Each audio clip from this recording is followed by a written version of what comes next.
Breaking news ఎర్రవల్లిలో farm house లో 4 గంటలుగా కేసీఆర్ తో BRS నేతల సమావేశం కొనసాగుతోంది. కాళేశ్వరం కమిషన్ అందించనున్న ఫైనల్ రిపోర్ట్ పై నేతలతో కేసీఆర్ చర్చిస్తున్నట్టుగా తెలుస్తోంది. కాళేశ్వరం ప్రాజెక్టు కలిగిన ప్రయోజనాలను ప్రజలకు వివరించాలని కేసీఆర్ ఆదేశించారు. బీసీలకు 42% రిజర్వేషన్ల బిల్లుతో పాటు జూబ్లీహిల్స్ ఉప ఎన్నికపై కూడా నేతలతో కేసీఆర్ చర్చించినట్టుగా తెలుస్తోంది. ఇక జూబ్లీహిల్స్ సిట్టింగ్ సీట్ను ఎలాగైనా గెలిచి బీఆర్ఎస్ సత్తా చాటాలి అంటూ కేసీఆర్ ఆదేశించారు. BJP MP CM Ramesh KTR episode పైన కూడా కేసీఆర్ ఆరా తీశారు.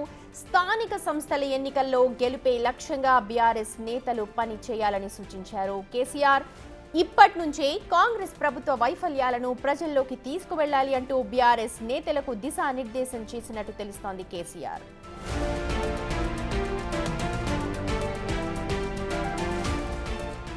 మా ప్రతినిధి దుర్గారెడ్డి ఉన్నారు అప్డేట్స్ అందించడానికి. దుర్గారెడ్డి, దాదాపు 4 గంటలకు పైగా సమావేశం కొనసాగుతున్నట్టుగా తెలుస్తోంది. బీఆర్ఎస్ ని మళ్ళీ జవసత్వాలు తీసుకొచ్చే విధంగా ఇది ఉంది అని అనుకోవాలా? ఏం జరుగుతోంది అసలు?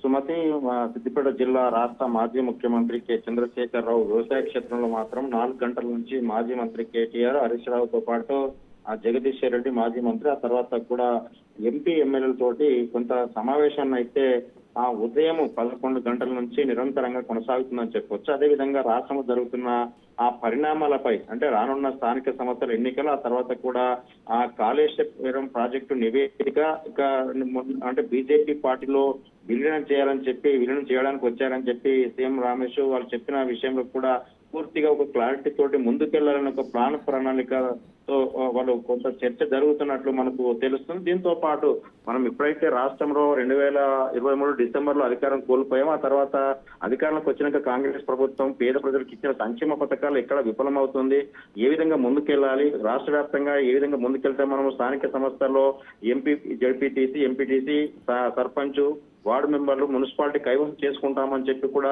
ప్రతి జిల్లాకు, ప్రతి నియోజకవర్గానికి సంబంధించిన పూర్తిగా నివేదిక తెప్పించుకొని పలు సూచనలు, సలహాలు తీసుకుంటున్నట్లు తెలుస్తుంది. ఇంకా ఇది మాత్రం 4 గంటలు, అంటే నిన్ననే ఆల్రెడీ ఫామ్ హౌస్ కు వచ్చిన రాష్ట్ర మంత్రి కేటీఆర్, అతను మాజీ మంత్రి కేటీఆర్ తో పాటు ఈ రోజు హరీష్ రావు అక్కడికి వెళ్ళడం జరిగింది.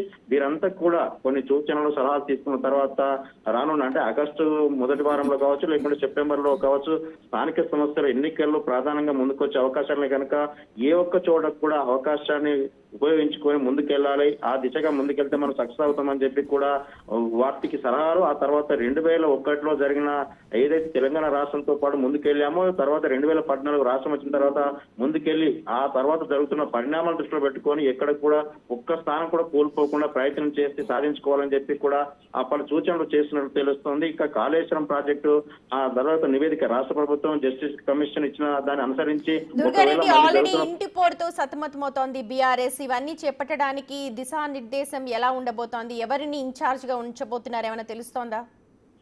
అంటే సుమతి, ఇప్పటి వరకు అయితే వాస్తవానికి బీఆర్ఎస్ పార్టీలో మాత్రం ఎమ్మెల్సీ కవిత ఎపిసోడ్ జరుగుతున్న పరిణామాలు, ఆ తర్వాత రోజుకో టెస్టు, అంటే రాజకీయంగా బయటకు వచ్చినా కానీ వాళ్ళు ఎక్కడ కూడా రాజకీయంగా మా దాంట్లో అంటే మా పార్టీలో కావచ్చు, లేకుంటే మాకు కానీ ఎక్కడ పొరపాటు జరుగుతలేవు అని చెప్పే పరిస్థితి లేదు. అది ఆ విధంగా ముందుకెళ్తే బీసీ నినాదంతో ఎమ్మెల్సీ జాగృతి ఎమ్మెల్సీ కవిత ముందుకెళ్తున్నా కానీ ఆ విషయాన్ని ఎవరు కూడా చర్చించినట్లు తెలుస్తలేదు.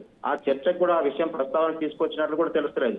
వాస్తవానికి కేటీఆర్ రాష్ట్ర సంబంధించిన ముందుకెళ్తారా, లేకుంటే కేసీఆర్ ఆ విషయాన్ని కొనసాగిస్తారా, లేకుంటే ముందుకెళ్తే ఏ విధంగా ఉండబోతుందని చెప్పి కూడా ఈ రోజు జరుగుతున్న చర్చలో పలు అంశాలు తీసుకున్న తర్వాత వాళ్ళు బయటకు వచ్చి మీడియా సమావేశం పెట్టబోతున్నారా, లేకుంటే ఇంకా 1-2 రోజుల తర్వాత మళ్ళీ సమావేశం పెట్టిన తర్వాత ముందుకెళ్తారని వేచి చూడాల్సిన అవసరం ముందు అయితే కనిపిస్తుంది సుమతి. రైట్ దుర్గారెడ్డి, మొత్తానికి బీఆర్ఎస్ కు మళ్ళీ పూర్వ వైభవం తీసుకొచ్చే దిశగా కేసీఆర్ దిశానిర్దేశం చేస్తున్నట్టుగా